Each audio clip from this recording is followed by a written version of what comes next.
하도록 하겠습니다. 네, 프린트물 1페이지 보시면 주 예수 그리스도, 오늘은 특별히 예수 그리스도의 삼중 직무에 대해서 이렇게 공부하는 시간 갖도록 하겠습니다. 구약시대에 하나님께서는 대언자와 제사장과 왕을 통해서 일하셨습니다. 이들은 하나님께 쓰임받기 위해 오직 하나님께만 거룩히 구별되어 드려진 사람으로 기름 부음을 받았습니다. 하나님께서는 대언자를 통해서 말씀하셨고 제사장을 통해 백성의 죄들을 용서하셨으며 왕을 통해 백성을 치리하고 다스리고 통치하셨습니다. 그러므로 만약 이 대언자와 제사장과 왕이 없다면, 또 그들이 그 직무를 제대로 수행하지 못한다면 하나님의 말씀은 들을 수 없고 또 죄를 용서받을 수도 없으며 하나님의 다스림과 통치를 받을 수도 없게 되는 것입니다. 구약시대의 이스라엘 백성이 아시리아에 의해 북왕국이 멸망하고 바벨론의 포로가 된 그 이유는 대언자와 제사장과 왕이 자신의 직무를 제대로 수행하지 못했기 때문입니다. 물론 백성도 그렇게 하는 것을 사랑했기 때문에 그들이 다 멸망하고 말았습니다. 예레미야서 5장 31절 말씀 같이 한번 보겠습니다. 예레미야서 5장 31절 같이 읽겠습니다. 대언자들은 거짓으로 대언하고 제사장들은 자기 방법으로 다스리며 내 백성은 그렇게 하는 것을 사랑하니 그것의 마지막에는 너희가 무엇을 하려느냐. 지금 대언자들은 어떻게 대언을 하고 있어요? 거짓으로 대언합니다. 원래 대언자들은 하나의 말씀으로 대언을 해야 되는데 대언자들이 거짓으로 대언을 하고, 제사장은 어떻게 다스리고 있어요? 자기 방법대로, 율법에 따라서 제사장은 그렇게 다스려야 되는데 자기 방법대로 다스리고, 백성은 그럼에도 불구하고 그렇게 하는 것을 사랑했다라는 것입니다. 그래서 결국 하나님의 백성 이스라엘이 다 멸망하고 말게 된 것입니다. 그러니까 대언자와 제사장과 왕이 자신의 직무를 제대로 감당하지 못한 것입니다. 구약시대에 대언자와 제사장과 왕은 그리스도를 예표하는 그림자였습니다. 구약의 그리스도를 예표하는 그림자 중에 하나가 대언자, 제사장, 왕입니다. 그 실체는 뭐냐면, 그림자는 구약에 있는 대언자, 제사장, 왕이고 그 실체는 바로 예수 그리스도이십니다. 그리스도는 기름 부음 받은 자라는 뜻입니다. 기름 부음 받은 자. 히브리어로 메시아를 뜻하는 거죠. 기름 부음 받은 자. 그러니까 대언자와 제사장과 왕을 한마디로 표현하면 뭐예요? 기름 부음 받은 자, 곧 그리스도라는 것입니다. 이 세 삼중 직분을 한마디로 표현하면 다 기름 부음 받은 자 그리스도라는 것입니다. 그러니까 예수 그리스도는 대언자와 제사장과 왕의 삼중 직무를 수행하시는 분이십니다. 구약의 어떤 사람도요, 이 세 가지 직무를 다 갖지 못했습니다. 그러나 예수 그리스도께서는 홀로 이 세 가지 직무를 다 수행하십니다. 과거에는 대언자로서, 현재는 제사장으로서, 미래에는 왕으로서 예수 그리스도께서 이 모든 직무를 다 수행하십니다. 그것도 실수 없이 완벽하게 모든 직무를 주님께서 수행하십니다. 주님은 문제가 없어요. 문제는 누구예요? 문제는 우리입니다. 문제는. 우리가 예수 그리스도의 삼중 직무에 대해 순종하느냐 그렇지 않느냐에 따라서 이스라엘처럼 망하느냐 흥하느냐, 흥망성쇠가 결정된다라는 것입니다. 왜냐하면 예수 그리스도는 실수하지 않으시니까. 예수 그리스도의 이 삼중 직무를 온전히 잘 감당하시는데 우리가 그 말씀대로 순종하지 않을 때 흥망성쇠가 이렇게 달려 있습니다. 저희 모두가 모든 일에서 예수 그리스도께 순종하는 삶을 살 수 있길 원합니다. 이제 첫 번째로 대언자로서 예수 그리스도의 직무에 대해서 한번 보겠습니다. 대언자는 어떤 사람이냐면, 대언자는 하나님으로부터 말씀을 받아서 그 말씀을 그대로 선포하는 사람입니다. 하나님의 말씀을 받아서 그 말씀을 그대로 선포하는 사람, 이 사람이 대언자입니다. 그러니까 과거의 일이든 현재 있는 일이든 미래의 일이든 하나님으로부터 말씀을 받아서 그대로 선포하는 직무를 하는 사람, 이 사람이 대언자입니다. 그래서 대언자는 보통 어떻게 대언하냐면 주가 말하노라 이렇게 시작해서 대언을 해요. 여러분 구약성경 많이 읽어보시면 아시겠지만 주가 말하노라, 본인이 말하지만 그 말씀을 받아서 말하기 때문에 주가 말하노라 라고 말씀을 시작해서 하나님의 말씀을 대언합니다. 구약에서 이런 대언자의 직무를 잘 수행한 사람, 한 사람을 들라고 하면 그 사람은 모세입니다. 모세. 그래서 하나님께서 모세와 같은 대언자를 일으키시겠다 이렇게 약속하셨습니다. 신명기 18장 15절 말씀 보겠습니다. 같이 읽겠습니다. 주 내 하나님께서 내 한가운데서 곧 내 형제들 중에서 나와 같은 대언자 하나를 너를 위하여 일으키시리니 너희는 그의 말에 귀를 기울일지니라. 예, 그 혹시 녹화되는지 한번 확인 한번 해주시겠어요? 네, 돼요? 네, 이것도 녹화됐네. 네, 아닙니다. 한번 볼게요. 여기서 보시면 나와 같은 대언자. 하나님께서 모세와 같은 대언자, 즉 그리스도를 일으키시겠다 이렇게 약속을 하셨습니다. 그러면서 하신 말씀이 뭐예요? 너희는 그의 말에 귀를 기울일지니라 이렇게 말씀하셨습니다. 하나님께서는 자신의 약속대로 대언자이신 그리스도를 일으키셨습니다. 이제 우리가 해야 될 일은 뭐예요? 그 대언자의 말, 예수 그리스도의 말에 귀를 기울이는 것입니다. 그러니까 보리빵 5개와 작은 물고기 2마리로 약 5,000명을 먹이신 기적을 본 사람들이 예수님에 대해서 다음과 같이 고백을 합니다. 요한복음 6장 14절 같이 읽겠습니다. 그때 그 사람들이 예수님께서 행하신 그 기적을 보고 이르되 이분은 진실로 세상에 오실 그 대언자시로다 하더라. 사람들이 예수님에 대해서 이분은 진실로 세상에 오실 그 대언자시로다 이렇게 고백합니다.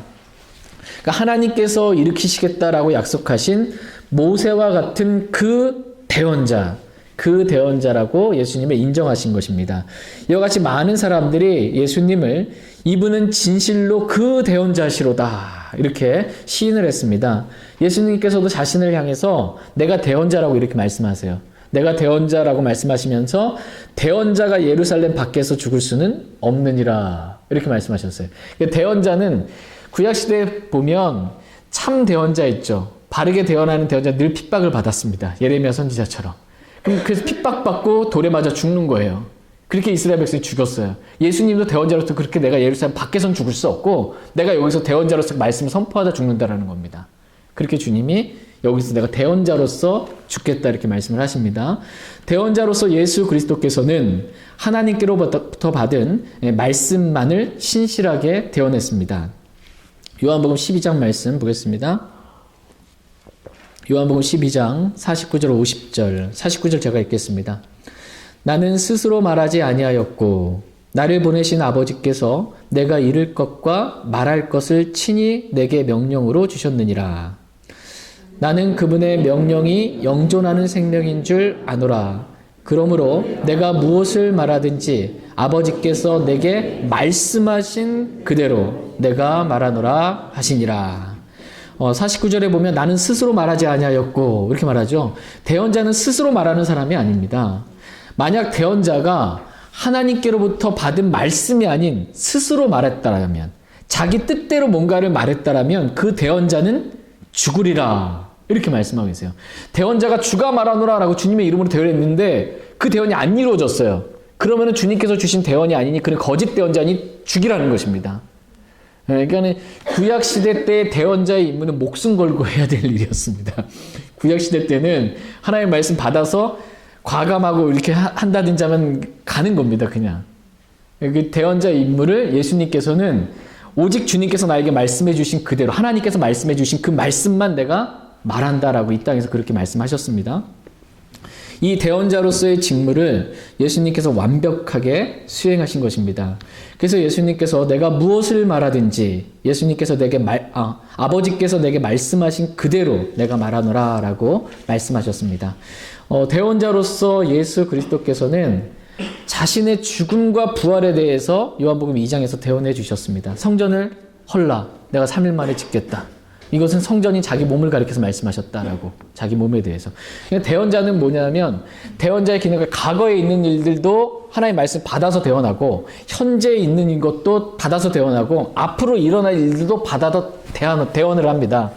대언자 중에 어떤 일부분이, 그러니까는 뭐냐면 예언의 기능을 담당하는 것입니다. 앞으로 일어날 일들.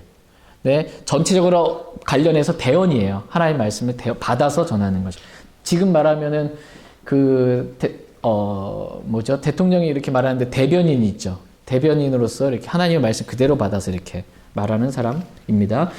특별히 예수님께서 대언자로서 자신의 죽음과 부활을 대언하셨고, 마태복음 24장에 보시면 올리브산 설교에서 대환란에 일어날 일들에 대해서 대언하시고, 재림 때에 일어날 일들에 대해서 예언해 주셨고, 또 마태복음 25장에서 예수님께서 자신이 왕으로서 재림하셔서 민족들을 심판하실 것에 대해서 예언해 주셨습니다. 요한계시록 여러분 읽어보셔야 아시겠지만, 요한계시록에는 좀 더 구체적으로 자세하게 사도 요한을 통해서 7년 환란기에 있을 일들에 대한 심판과, 또 아마겟돈 전쟁과 사탄의 결박과 천년왕국의 통치와 곡과 마곡의 전쟁과 신왕자 심판과 새하늘과 새 땅과 새 예루살렘과 영원에 이르기까지 반드시 속히 일어날 일들에 대해서 예수님께서 계시해 주셨습니다. 그래서 요한계시록 1장 1절의 시작이 뭐예요?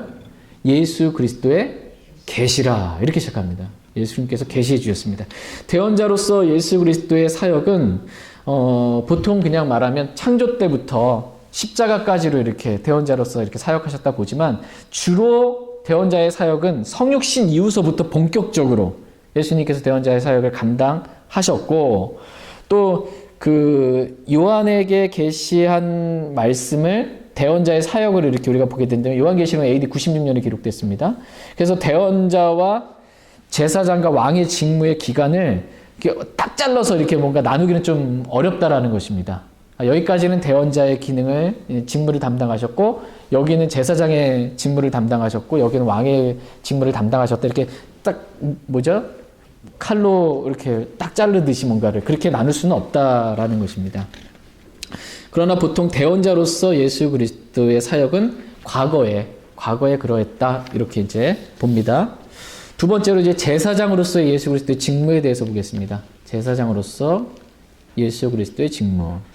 현재 예수 그리스도는 이 하늘 지성소에서 제사장의 직무를 수행하고 계십니다. 제사장은 사람들 가운데 제사장은 사람들 가운데 취해지고, 하나님께로부터 반드시 부르심을 받아야 하고, 하나님께 거룩히 구별된 사람만이 제사장의 직무를 감당할 수 있습니다. 그것도 이 땅에서는 아론은 레위 지파를 통해서만 가능하고요. 이와 마찬가지로 예수 그리스도께서는 아브라함의 씨를 취하심으로 사람들 가운데서 참 사람이 되셔서 취함을 받았고, 하나님께로부터 부르심을 받았고, 하나님께 거룩히 구별되어서 제사장의 직무를 감당하시게 되십니다.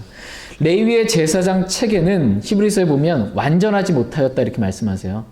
그 레위의 제사장 체계는 완전하지 못하였기에 예수 그리스도께서는 이 아론의 계통을 따라서 부르심을 받지 아니하고 멜기세덱의 계통을 따라서 제사장으로서 부르심을 받았습니다. 예수 그리스도의 제사장직의 그 계통은 지금 어디를 따른다라는 거예요? 멜기세덱을 따르는 것입니다. 레위 지파나 이렇게 따르는 게 아닙니다. 예수님은 어디 지파로 오셨어요? 다윗의 씨? 유다 지파에 오셨죠. 그러니까 이 사람의 이 불완전한 체계인 여기를 따르지 않고 완전한 이 멜기세덱의 계통에 따른 제사장 이 직분을 받으셨다라는 것입니다. 히브리서 7장 21절 같이 읽겠습니다. 주께서 맹세하셨고 또 뜻을 돌이키지 아니하시리라. 이르시기를 너는 멜기세덱의 계통에 따른 영원한 제사장이라 하셨도다. 하나님께서는 예수 그리스도에 대해서 너는 멜기세덱의 계통에 따른 영원한 제사장이다, 이렇게 말씀하셨습니다. 아론의 계통에 따른 제사장들은 길어야 80년 이렇게 사는 거죠. 아론의 계통에 따른 제사장들은 다 죽습니다. 이 제사장 직분을 영구히 수행할 수가 없지만 예수 그리스도는 항상 살아계시기 때문에 변할 수 없는 제사장 직분을 소유하셨다라고 히브리서 7장에서 말씀하십니다. 또한 아론의 계통에 따른 제사장은 아론도 죄가 있잖아요. 자신도 죄가 있기 때문에 죄 헌물을 자신을 위해서도 드려야 할 필요가 있지만 예수 그리스도는 죄가 없으신 분이시기 때문에 자신을 위해서 죄를 드리실 필요가 없으십니다. 이게 차이라는 것입니다. 계열이 다르고 죄가 없기 때문에 자신에 대한 제헌물이 필요 없다. 제사장은 하나님과 사람 사이의 중보자로서 사람을 대표해서 하나님께 나아가 희생 제사를 드림으로 하나님과 화해하는 역할을 감당을 합니다. 특별히 대제사장은 1년에 한 번 속죄일에 짐승의 피를 가지고 지성소에 들어가서 백성의 죄들을 속죄하는 일을 감당했습니다. 대제사장의 사역 가운데 이 속죄의 사역, 이게 아주 중요하다는 것입니다. 그런데 만약 그 하나님께서 이 대제사장의 피를 가지고 들어가는데, 이 짐승의 피를, 그 죄 업무를 하나님께서 받지 않았어요. 그러면 이 대제사장은 어떻게 돼요? 죽습니다. 하나님 안 받으셨다 그러면 죽는 거예요. 그래서 대제사장의 그 옷깃 끝에 깃단에 방울이 달려 있습니다. 그래서 지금 대제사장의 방울 소리가 들리면 지금 아직 살아있다 이거예요. 그럼 바깥에서 이스라엘 백성들이 그 기다리면 그 소리 듣고 아직 살아있구나 이게 하고 있다가 나오면 이제 하나님이 받아주셨다라는, 살아서 나왔구나, 우리의 죄를 하나님이 용서해 주셨구나라는 기쁨이 있는 것이고, 대제사장이 못 나왔어요. 그럼 발에다가 이렇게 끈을 묶어가지고서는 이제 시체를 빼는 거예요. 감히. 그러면 이제 완전히 울음바다죠. 죄를 하나님이 용서 안 해주셨으니까. 대제사장이 살아있는 게 되게 중요해요. 살아있다라는 게, 죽지 않고 살아있다라는 게 받으셨다라는 거니까. 그리고 우리 죄를 용서해 주셨다. 근데 예수님은 하늘 지성소로 들어가셔서 지금 살아계세요? 안 살아계세요? 살아계세요. 예수님께서 자신의 희생물로 드린 이 피를 받으셨다라는 거예요. 하나님이. 그래서 다 용서해 주셔서 지금 살아계시다, 받아주셨다라는 것입니다. 우리의 죄들이 다 용서받았습니다. 이 사실이 얼마나 기쁘고 감사한지 모르겠습니다. 히브리서 3장 1절 말씀, 대제사장이신 그리스도에 대해서 한번 말씀 보겠습니다. 같이 읽겠습니다. 그러므로 거룩한 형제들, 곧 하늘의 부르심에 참여하는 자들아, 우리의 신앙 고백의 사도시며 대제사장이신 그리스도 예수님을 깊이 생각하라. 아멘. 저와 여러분에게 깊이 뭘 생각하라고 말씀하고 계세요? 네. 대제사장이신 그리스도 예수님을 깊이 생각하라. 딴 생각하지 말고 예수님 깊이 묵상하고 생각하라. 이렇게 말씀하십니다. 저희 모두가 우리의 모든 죄들을 단번에 영원히 용서해 주신 우리의 대제사장이신 예수 그리스도만을 깊이 생각하며 살 수 있길 원합니다. 생각을 다하고 마음을 다하고 혼을 다하고 힘을 다하여 주님 사랑하는 것입니다. 예수 그리스도께서 현재 대제사장으로서, 예수님 지금 어디 계세요? 네, 하늘. 우리 마음에도 계시고 하늘에도 계시잖아요. 하늘 지성소에서 우리를 위하여 다음과 같은 두 가지 사역을 지금 담당하고 계십니다. 첫 번째가 중보입니다. 중보. 로마서 8장 34절 같이 읽겠습니다. 누가 정죄하리요? 죽으신 분은 그리스도시요 참으로 다시 일어나신 분도 그리스도시니 그분께서는 바로 하나님의 오른편에 계시며 또한 우리를 위해 중보하시느니라. 아멘. 그리스도께서 하나님의 오른편에서 저와 여러분들을 위해서 지금도 중보하시는 대제사장의 사역을 감당하고 계시다라는 것입니다. 그러니까 사람 편에서, 사람을 대표해서 하나님께 중보하는 거예요. 두 번째, 변호에 대해서 보겠습니다. 우리의 변호자 되시는 그리스도. 요한일서 2장 1절 같이 읽겠습니다. 나의 어린 자녀들아, 내가 이것들을 너희에게 쓰는 것은 너희가 죄를 짓지 아니하게 하려 함이라. 만일 누가 죄를 지어도 우리에게 아버지와 함께 계신 변호자가 계시니 그 오르신 분 예수 그리스도시라. 우리가 죄를 지어도, 죄를 원래 안 지어야 되는데 만약 우리가 죄를 지어도 우리에게 아버지와 함께 계신 누가 계세요? 변호자. 변호자가 계십니다. 곧 의로우신 예수 그리스도께서 우리를 변호해 주신다라는 것입니다. 우리가 이제 재판에 서서 죄를 지어서 여기 딱 죄인으로 싹 쓰잖아요. 변호자가 우리를 변호해 주는 거예요. 변호사가 말하자면. 그래서 변호사가 잘 변호해 줘서 혐의 없음이 되거나 죄 없음 되면은 뭐 감사한 거죠. 근데 예수 그리스도께서는 가장 훌륭한 변호사가 되신 분이세요. 그래서 예수님이 우리의 죄를 다 갚아주셨고 죄를 지은 건 맞지만 그 죄를 용서해 주셨다라고 변호해 주심으로 우리가 죄의 없음을, 죄가 용서되었음을 말씀해 주고 계십니다. 보통 예수 그리스도의 제사장 직무는 그 십자가로부터 시작해서 교회가 휴거될 때까지 이렇게 제사장의 직무를 현재 담당하고 계시다 이렇게 봅니다. 세 번째, 왕으로서의 예수 그리스도의 직무에 대해서 보겠습니다. 왕으로서의 예수 그리스도의 직무는 미래 사역이에요. 앞으로 일어날 미래 사역으로 예수님께서 지상 재림하심으로부터 시작해서 왕국을 하나님 아버지께 넘겨드릴 때까지가 왕으로서 예수 그리스도의 직무 사역입니다. 예수 그리스도께서는 대환란 끝에 지상 재림하셔서 다윗의 왕자에 앉으셔서 천년 왕국 때 통치하실 분이십니다. 원래 예수님 왕으로 태어나신 분이세요. 왕으로 태어나신 분. 거부했기 때문에 그 왕의 사역은 지금 감당 못하고 왕으로서의 그 직무는 재림하셔서 이 땅에 다윗의 왕자를 눈에 보이게 세우신 다음에 거기서 왕으로서 이렇게 통치하신다라는 것입니다. 앞으로 있을 일입니다. 누가복음 1장 32절, 33절 같이 읽겠습니다. 그가 크게 되고 가장 높으신 이의 아들이라 불릴 것이요 주 하나님께서 그의 조상 다윗의 왕자를 그에게 주시리니 그가 영원토록 야곱의 집을 통치하며 그의 왕국이 무궁하리라 하니라. 아멘. 예수 그리스도께서 재림하셔서 다윗의 왕자에 앉아 왕으로서 눈에 보이는 실제적으로 이 다윗의 왕자에 앉아서 왕으로서 이 땅에서 실제적으로 통치하실 것입니다. 이때 그리스도와 함께 고난받은 우리도 그리스도와 함께 통치하게 될 것입니다. 근데 이제 고난이 있어야 영광이 있어요. 고난이 없으면 통치가 적겠죠. 요한계시록 20장 6절 말씀 보고 마치겠습니다. 같이 읽겠습니다. 첫째 부활에 참여하는 자는 복이 있고 거룩하도다. 둘째 사망이 그들을 다스릴 권능을 갖지 못하고 도리어 그들이 하나님과 그리스도의 제사장이 되어 천년 동안 그분과 함께 통치하리로다. 아멘. 저와 여러분이 첫째 부활에 참여한 자들이에요. 첫째 부활에 참여한 자는 복이 있고 거룩하다. 이렇게 말씀하십니다. 저와 여러분이 복이 있고 거룩합니다. 우리가 하나님과 그리스도의 제사장이 되어서 천년 동안 그리스도와 함께 통치할 그날을 저희 모두가 소망하며 살 수 있길 원합니다. 지금 저와 여러분이 그러니까 왕가에 속한 제사장이다 이렇게 말해요. 왕가에 세 가지 직분을 우리가 뭐 다 담당하거나 그런 건 아니지만 지금 뭐 대원자가 있는 건 아니지만 구약의 그 대원자로서의 직분이 아니라 하나님께서는 우리에게 기록된 말씀을 주셨어요. 그래서 이 말씀을 있는 그대로 선포하는 그러한 일들을 하나님이 감당하기를 원하십니다. 핍박받겠죠. 고난이 있으면 영광이 있고 통치가 있습니다. 또 저희가 왕가에 속한 제사장이잖아요. 제사장은 뭐 하는 사람이에요? 제사 지내는 사람입니다. 제사장은. 그런데 영적인 제사를 지내는 사람이에요. 영적인 제물을 하나님께 드려야 됩니다. 찬양의 제물, 감사의 제물. 영적인 제물을 하나님께 드려야 되는 제사장이다 라고 말씀하시고 그렇게 잘하면 그리스도께서 이 땅에 재림하셨을 때 그리스도와 함께 천년 동안 통치하리라. 왕으로서 통치할 수 있는 영광을 누리게 됩니다. 저희 모두가 그러한 영광을 다 누렸으면 좋겠습니다. 제가 기도하고 오늘 설교 꼭 마치겠습니다.